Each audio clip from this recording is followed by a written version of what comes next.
In central Japan, a spider weaves her web in a field of growing rice.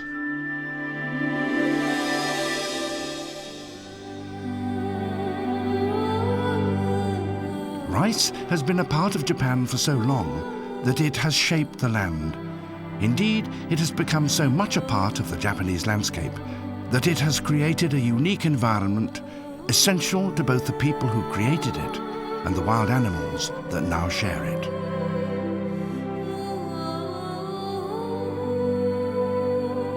Japan is a country of steep mountains surrounding wide flat plains where people have lived for thousands of years.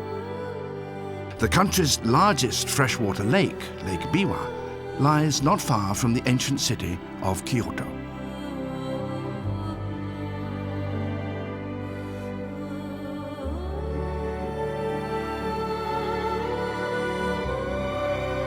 The slopes that stretch down towards the lake have been terraced.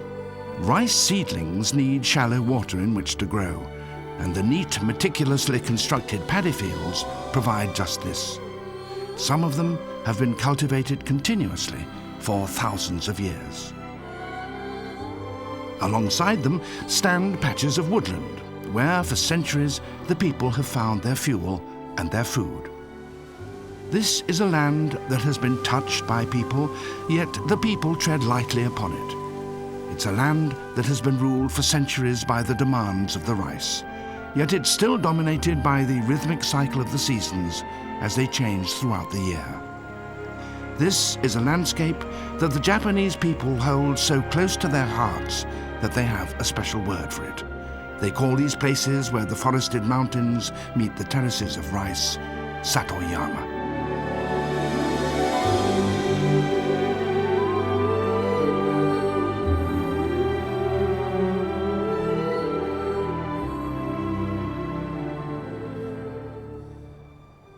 It's April now.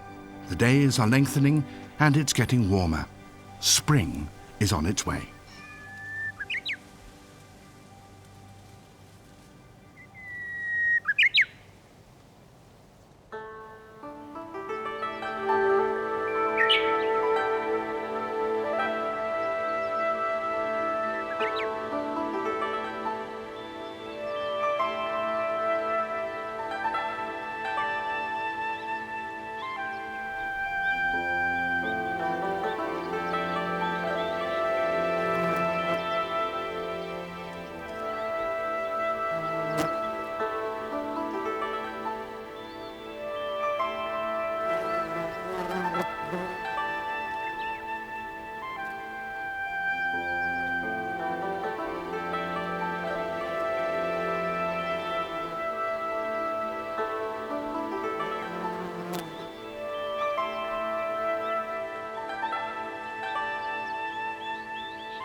As the progressing year brings changes to the country, there is also another rhythm which transforms the land as it has done for centuries. Early in the spring, the dry fields are turned into wetlands.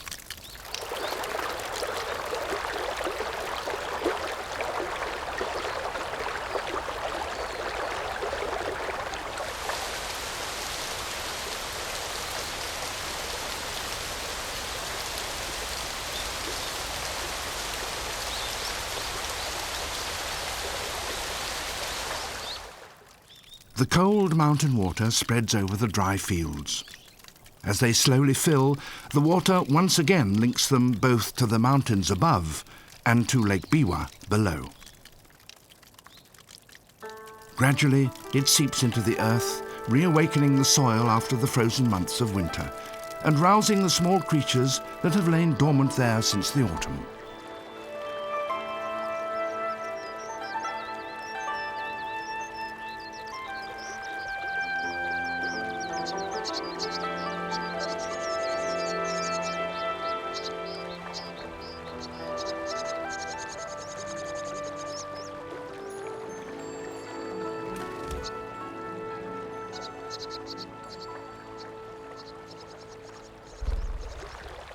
Mountain water is rich in nutrients, so each year its return enhances the fertility of the rice fields.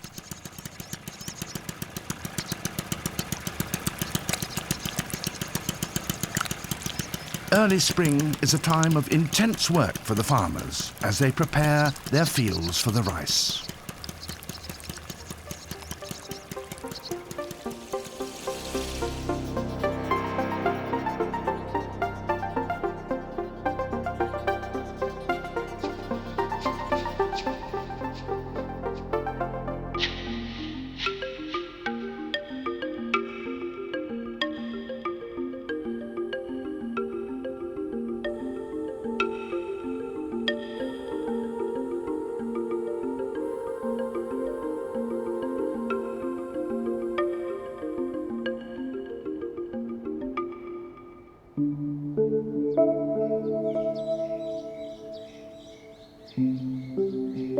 Satoyama is an environment created by human beings, certainly, but it's also one that is in harmony with the natural world that surrounds it.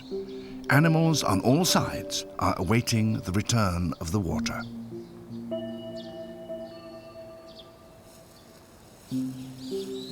Woken from her hibernation and attracted by the fresh scent of water, a pond turtle moves down into this new wetland. Here she will mate, and in a few days' time she will lay her eggs on the terrace banks.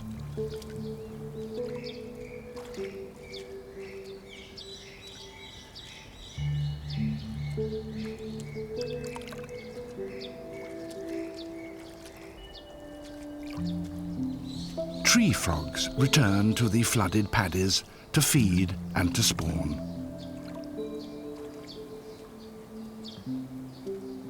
Insects of many kinds gradually appear. Over 1,000 different species of them will eventually find what they need in the rice fields. A fire-bellied newt starts its search for food.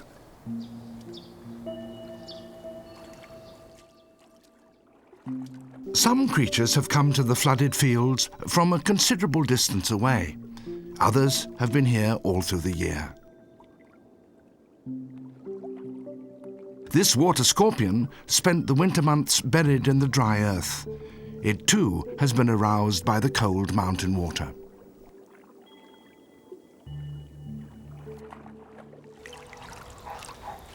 Many of these small creatures become prey for water birds, which time their arrival to coincide with the flooding of the terraces.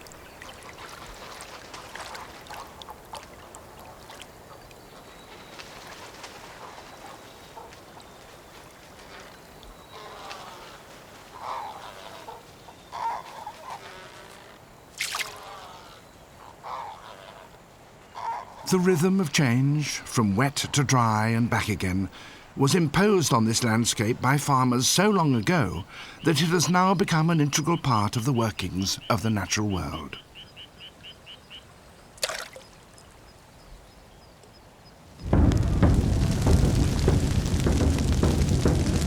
The people themselves are also governed by the rhythms of the season. At crucial times, they hold festivals to ask the gods for a healthy crop and a bountiful harvest. They regularly pay their respects to the forces of nature that still control their fields.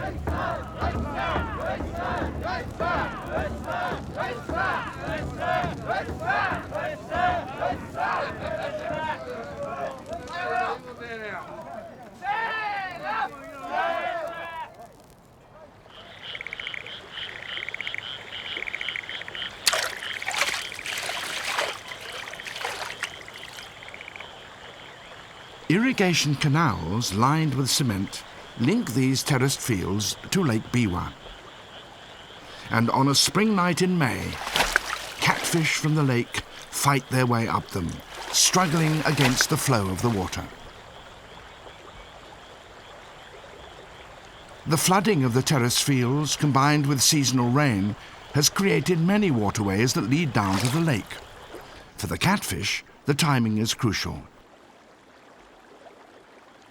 One after another, they laboriously make their way up the channels into the newly planted rice paddies.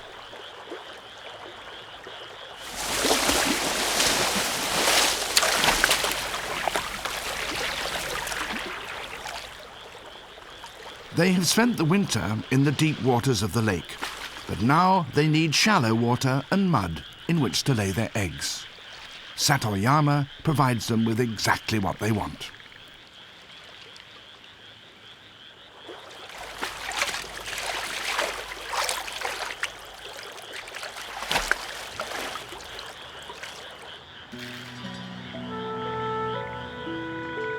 Just before dawn, adult fish congregate in one of the rice paddies and begin to court amongst the newly planted rice seedlings.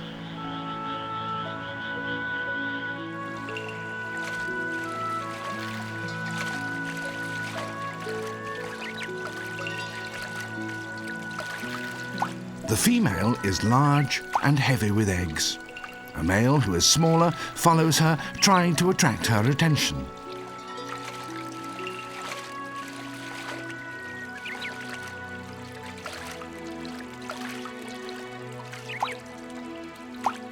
Entwining his body around hers, he rubs her abdomen, stimulating her to lay her eggs, which he will then fertilize.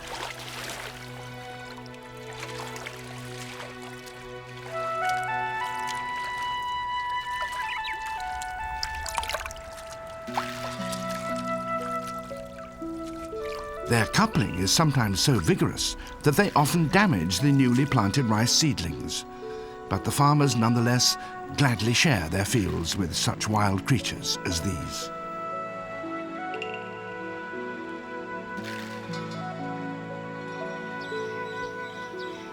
The spawning is all over within a single day.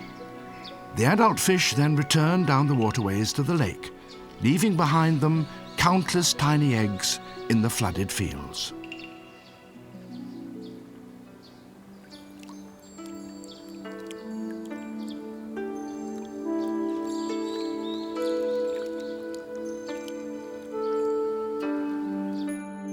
Two days after spawning, the embryonic fish are moving inside the security of their tiny egg capsules.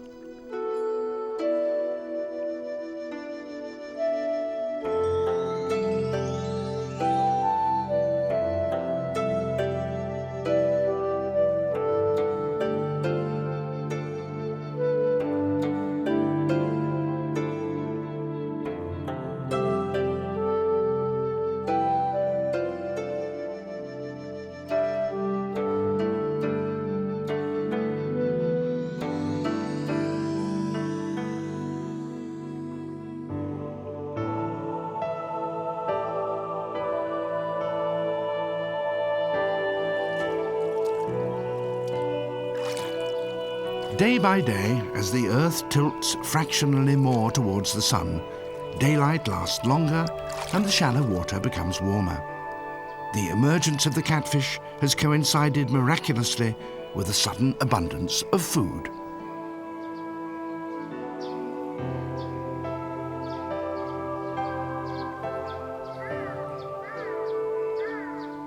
The earth of the paddy fields, when they were dry, contained millions of microscopic eggs laid the previous year by water fleas.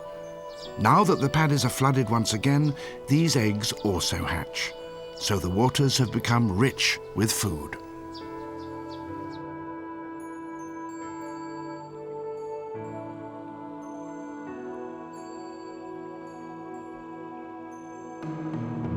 A dragonfly larva is hunting.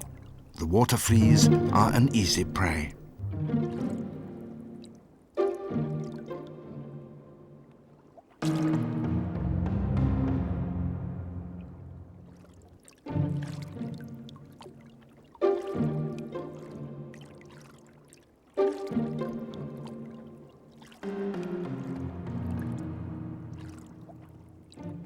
The young catfish are also feeding on them and growing quickly.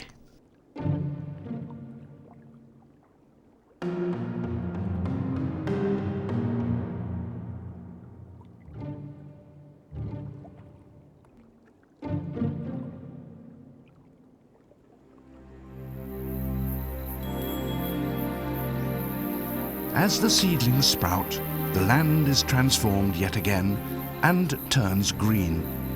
Beneath the surface of the water, the duels between the hunters and the hunted continue. A water stick insect sits poised, waiting for its prey to come within range.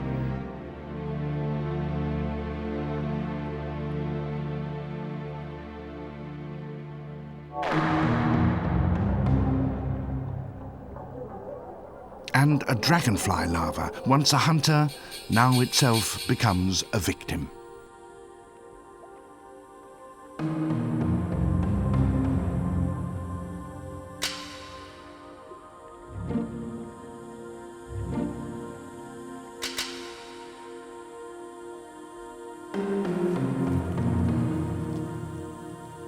A water scorpion conceals itself in the mud. The young catfish seem totally unaware of the danger that threatens them.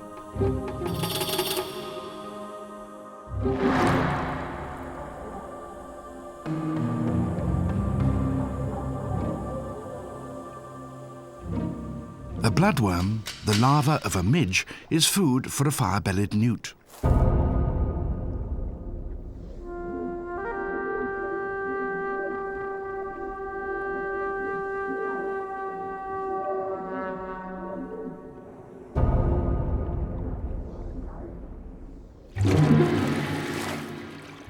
The giant water bug is a giant indeed. It's the largest insect in Japan and a formidable hunter.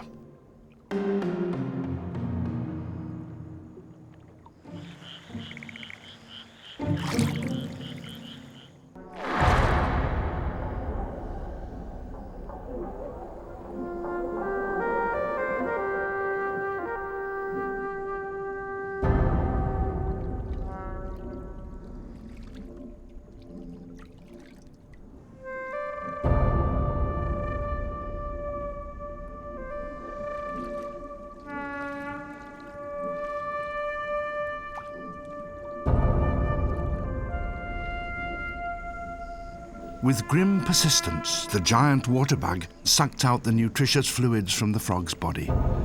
The empty husk will then be cast aside and be absorbed into the mud.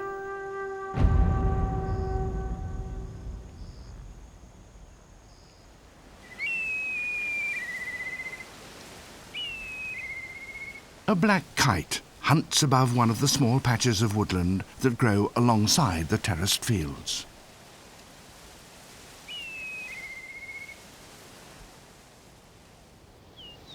These woods are a vital element in the complex world of Satoyama.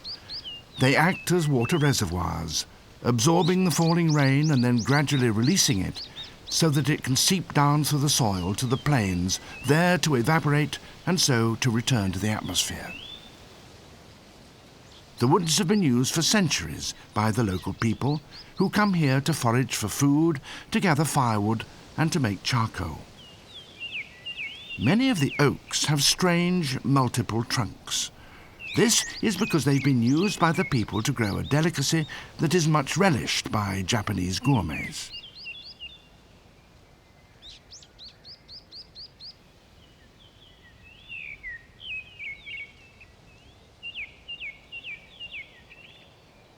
The slender trunks and branches of oaks are regularly cut and then stacked in piles called hodagi.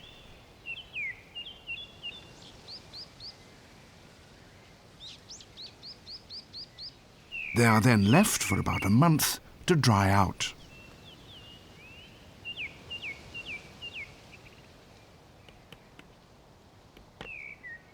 When the sap is all gone, holes are bored into them. Plugs made of a mixture of sawdust and mushroom spawn are then hammered into each hole and sealed with a plug of wood.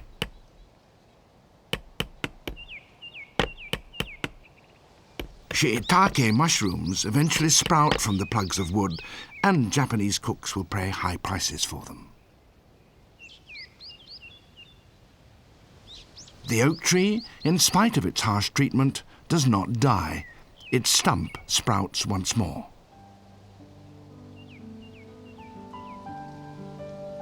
It will not be cropped again for 18 years or so.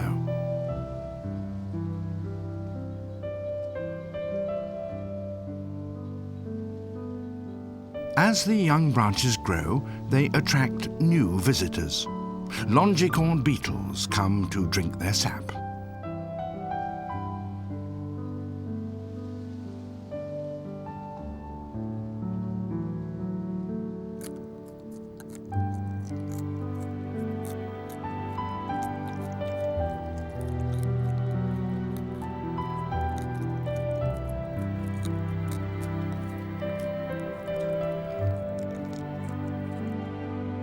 The larvae of the silkworm moth prefer more aged branches. Having fed on the leaves, they spin their cocoons. Silk from these provides another crop for the people and has done so for centuries.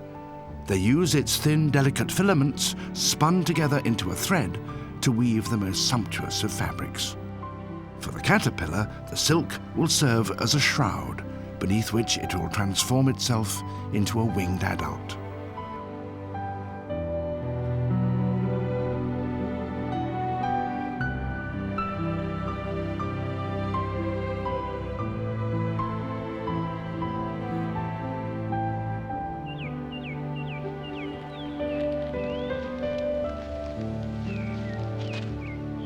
So the long rhythms of the forest repeat themselves. After 5 years, the hodagi logs are exhausted and of no further use for growing mushrooms, so they're dumped and left to rot.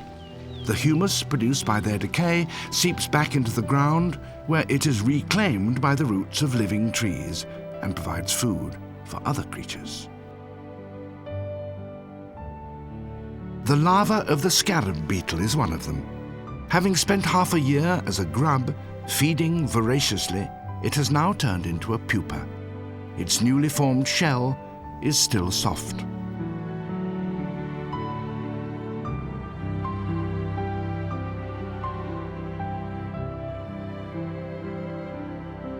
In Japanese, this insect is called kabutomushi, as the shape of its head reminds people of the war helmet worn by the samurai, and the plates of its body of the armor of those ancient warriors of medieval Japan.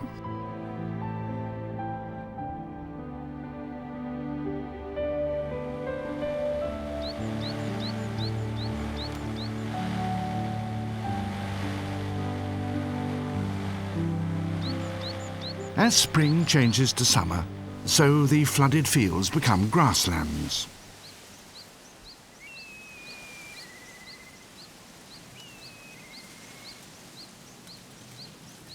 This is the time when the giant water bug lays its eggs. The female produces as many as 80 in one patch. Having done so, she abandons them. But the male remains on guard and stays with them for over a week.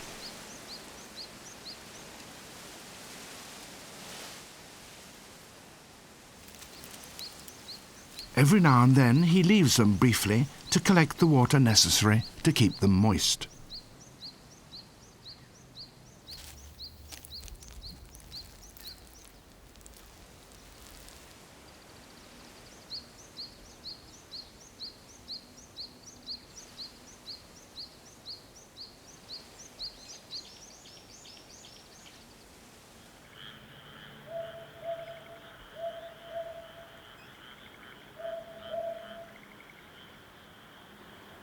One week later, in the middle of the night, the giant water bugs begin to hatch.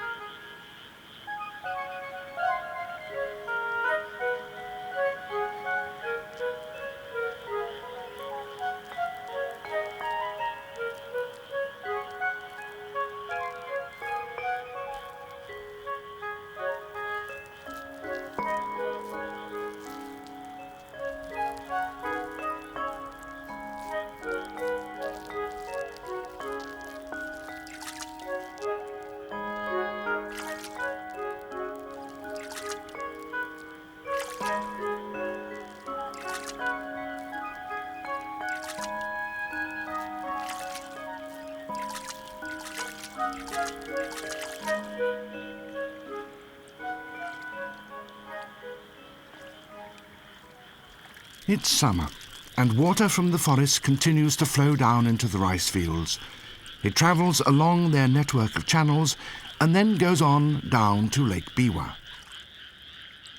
The young catfish are now about 2 months old.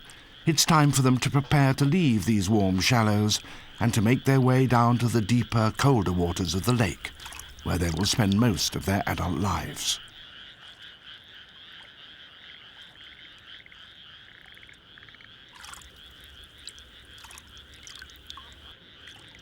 Their parents came up through the farmers' waterways to reach these rice fields.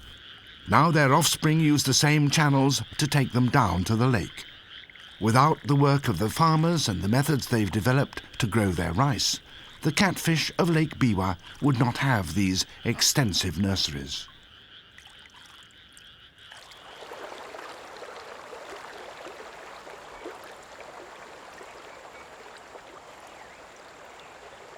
Once they reach the safety of the lake, they will stay for 2 or 3 years, feeding and growing, until the time comes for them too to swim back up the very same channels to spawn. Now another small creature is preparing to leave the rice fields. It uses a different exit. The larva of the red dragonfly, after 2 months of feeding, crawls up the rice stems from which it will launch itself into the air. To do that, it must first change its shape and acquire wings.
The dragonfly will leave these terrace fields and fly away to the nearby mountains for the summer months. So it forms a link between the world of Satoyama, the cultivated land, and the wilderness that surrounds it.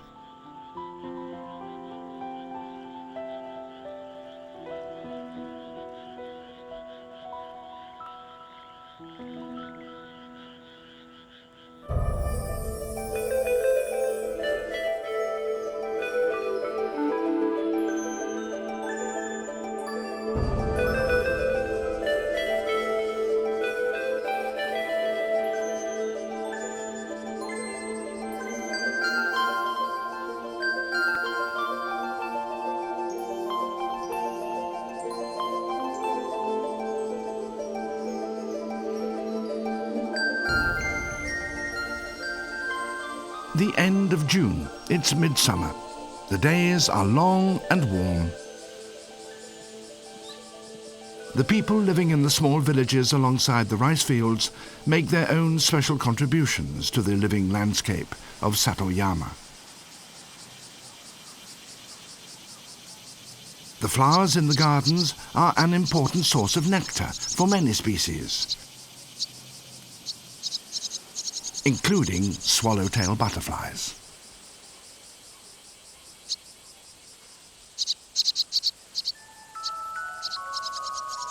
In a corner of a village garden, a large spider waits on its web. As in many parts of Japan, spiders are welcomed and encouraged to stay as a sign of good fortune. They do, after all, feed on insects, which may be harmful to both people and crops.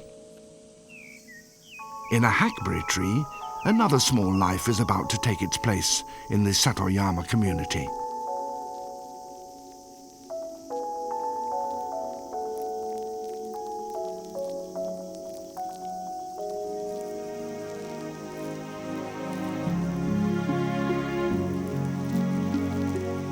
This is Japan's national butterfly, called O Murasaki. The purple of its wings is the colour that once could be used only by the emperors and the high priests of ancient Japan.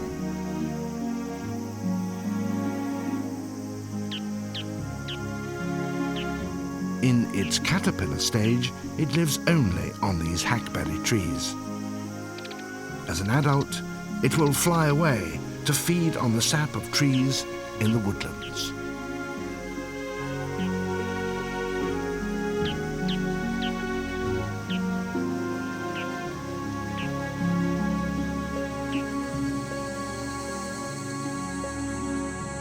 During the warm summer nights, the rice paddies become alive with another insect much loved by the Japanese: fireflies. Using the language of light, they signal courtship messages to one another.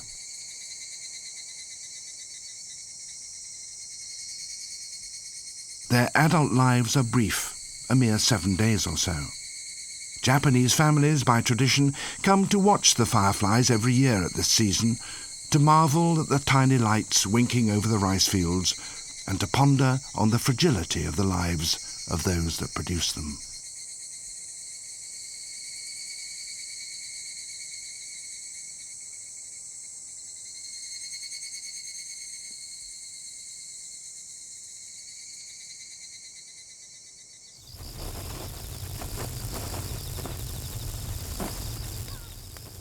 Fireworks are a special treat on these summer evenings.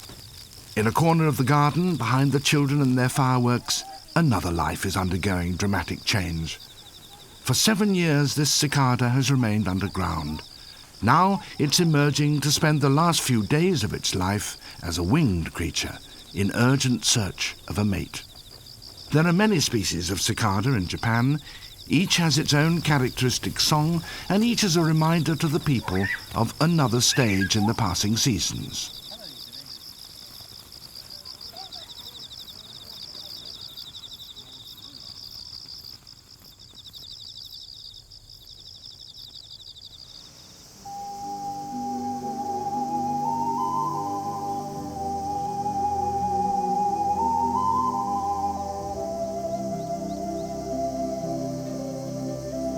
It's high summer.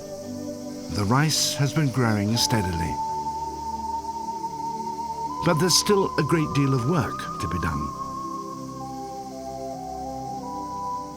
The terraces must be kept free of weeds to allow the rice to grow freely. It's hard, hot labor.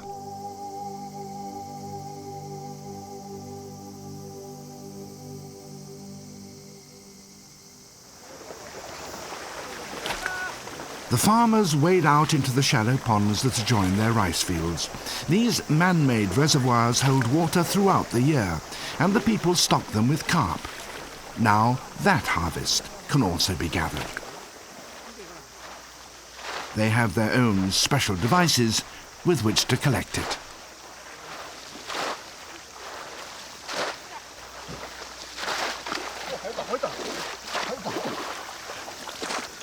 取って上からよ。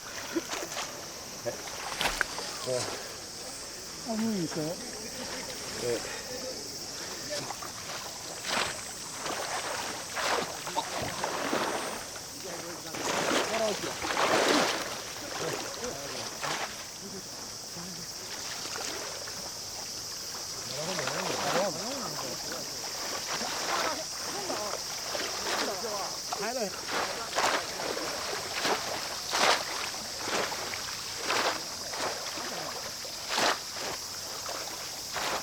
Each family takes home its own catch. It's an annual seasonal feast that everyone enjoys.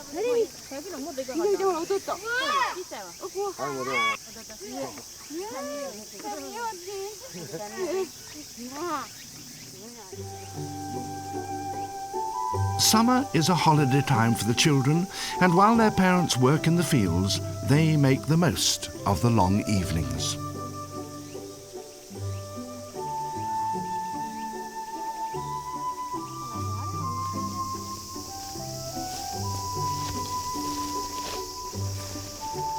The pleasure and fascination that so many Japanese find in insects shows itself early in life.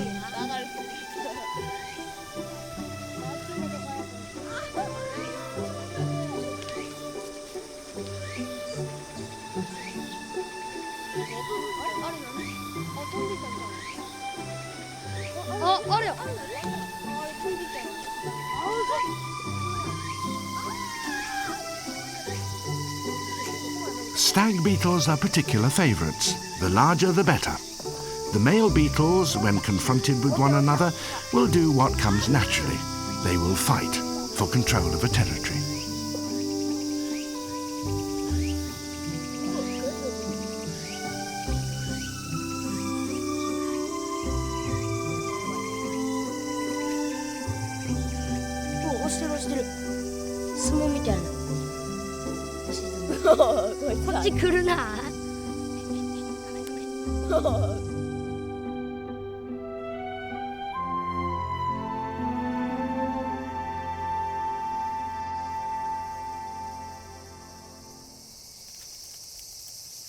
A scarab beetle has emerged from under its pile of hodagi logs. As night begins to fall, it climbs out to look for the sap it feeds on. Through the night, battles will be fought and lost as each beetle strives for the control of the best places. And it's not just that they themselves want the sap. Good feeding spots also attract females. So, like the samurai they so resemble, they do battle.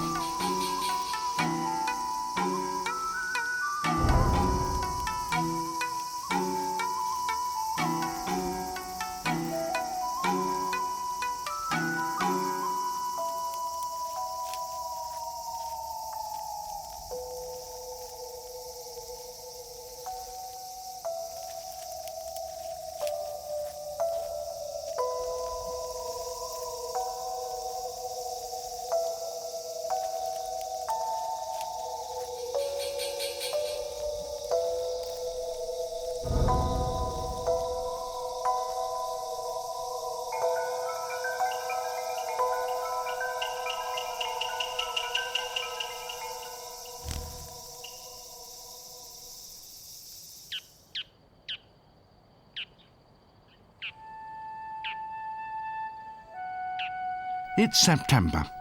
Summer is vanishing with the shortening days, and the rice fields are about to change yet again. Soon it will be time for the harvest. 150 days ago, these terrace fields became wetlands as water from the mountains flowed into them. Since then, they have been slowly changing in time with the seasons. As each field was transformed, different species arrived, some swimming, some flying, to take advantage of the changing scene.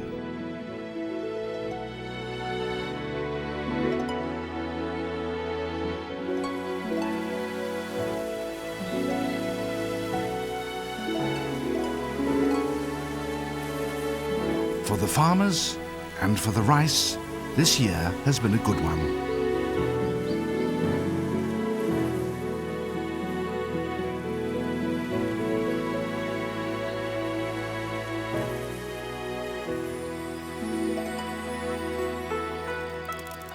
The red dragonfly returns from the mountains to the land where it hatched.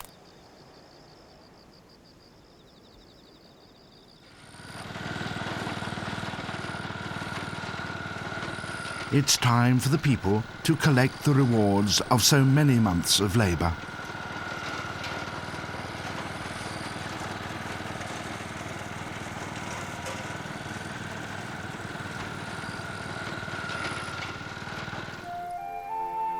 As the rice dries in the autumn sun, the air is full of the scent of hay. There is now no place here for the giant water bug.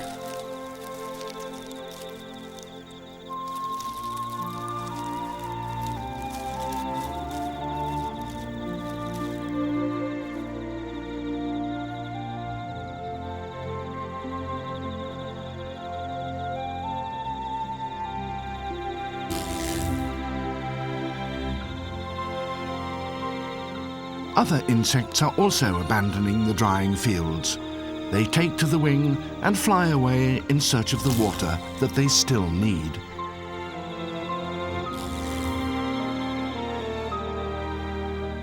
The reservoirs provide a new home for those water creatures that once hunted through the rice paddies. Here they will be able to spend the winter in safety.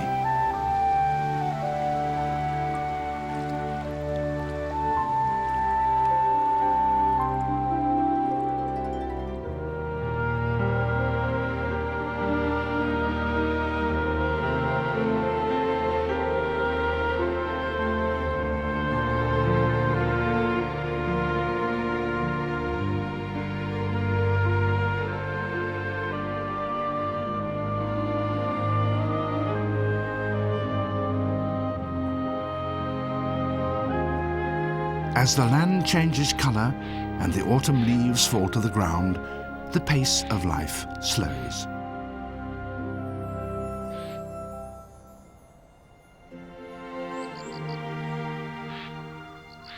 Tree frogs that hatched out in the rice paddies have now returned to the nearby woodlands and prepare to hibernate under a blanket of fallen leaves.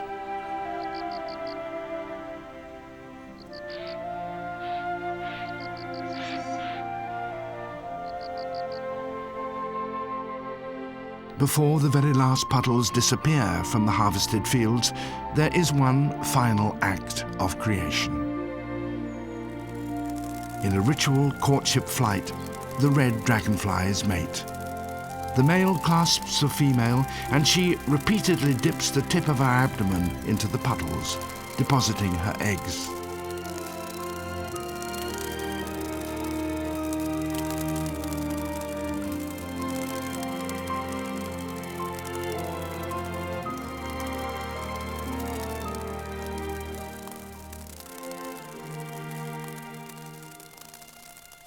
The eggs will remain dormant through the bitter cold of winter.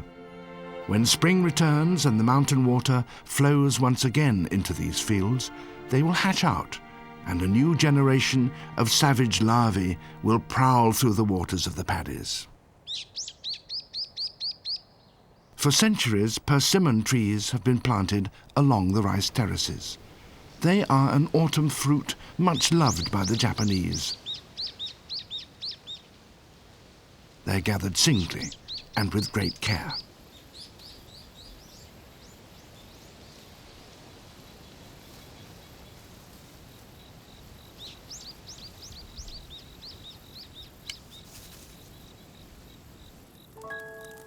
The persimmon trees are essential for the many damselflies that now gather around their branches overhanging the rice paddies.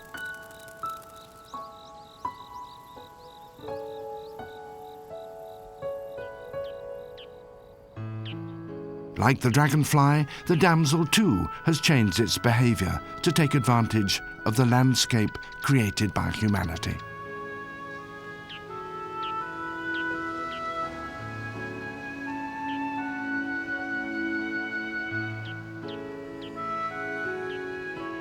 The damselflies lay on these branches, twisting their ovipositors so that their eggs will be placed in safety beneath the bark.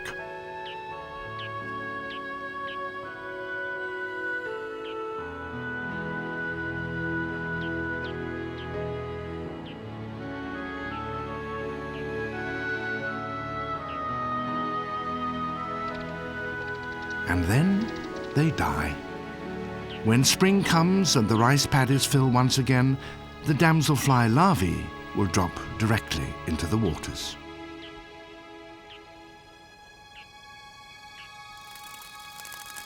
In the harvested fields, the dragonflies indulge in a final bout of egg-laying.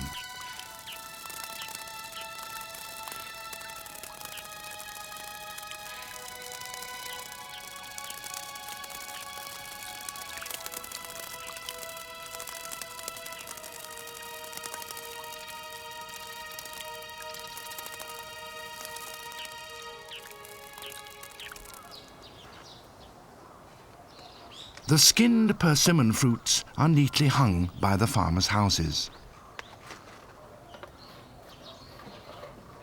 These, carefully dried, used to be a valuable winter food for the people of Satoyama, and also a source of much-needed cash.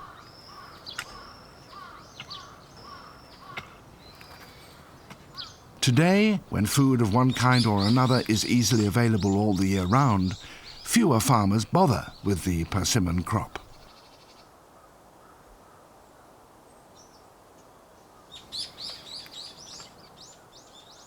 Even so, the appearance of the drying fruit, so carefully placed on their racks, is recognized by all Japanese as a sign that winter is fast approaching.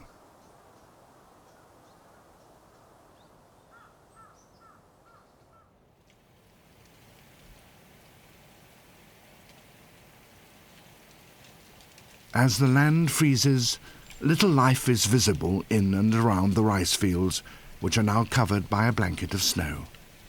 Yet there is life there, hidden and quietly waiting for the renewal that will come when the waters return once again with the sun. Winter is also a time of rest for the farmers, for their lives too are, perforce, attuned to the natural rhythms around them.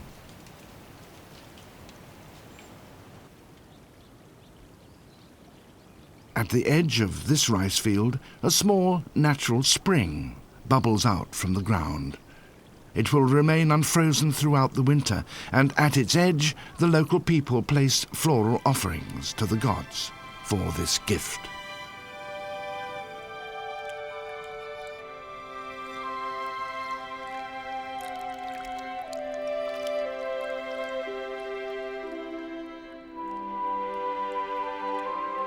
In the muddy bottom, a water scorpion waits asleep, neither moving nor breathing.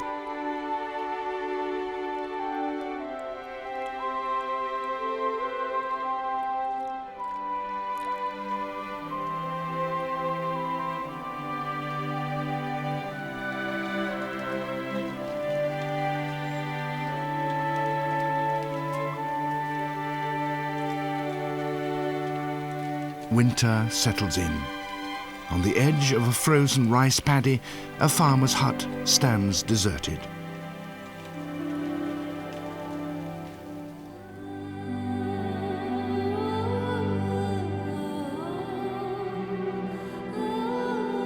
But in a corner, there is a reminder of the spring that will come.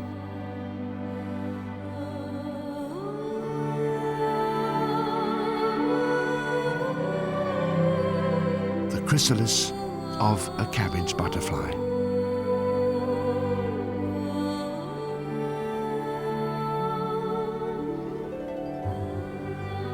February. The year has turned. The faint heat of the distant sun warms the land long enough for a cold mist to rise from the thawing fields. Winter is loosening its grip. Soon, work in these fields will resume.